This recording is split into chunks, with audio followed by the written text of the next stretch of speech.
Hi folks, I'm landscape designer John Holden here in Newtown, Connecticut, and today I'd like to talk to you a little bit about a plant called hosta.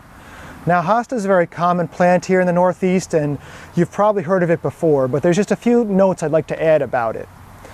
The first thing I'd like to discuss is deer. If you have hosta and you have deer, you're probably not going to have hosta for long. In this part of my garden, every spring the deer let it be because there's so much other food around. But usually around the time that the flower stalks come off the hosta, the food supplies start to run out in the woods and the deer come out looking for food. And they'll just eat these back to the ground. Usually by midsummer or so, you won't see them. Now I know there's plenty of things you can buy to keep the deer off them. There's sprays. Some people recommend hanging soap from nearby trees. You know, it all depends on how hungry the deer are, whether they work or not.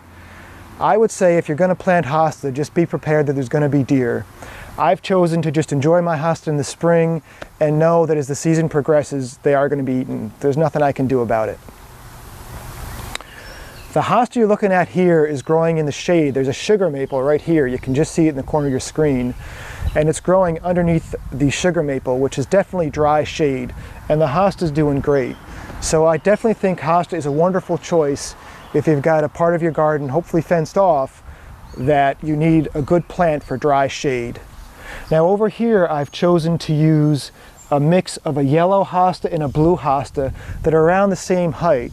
And I think it really does a nice job of giving some color with the yellow, but yet remaining calm. You can see it's a very calm backyard I have here to this space. And boy, hosta come in so many different colors and textures. You can get variegated, you can get non-variegated. There's plenty of different cultivars for that.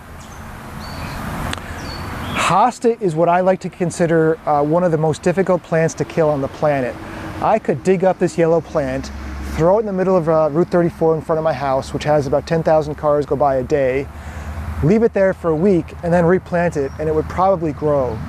So as far as easy to grow plants, you're really not going to go wrong with hosta.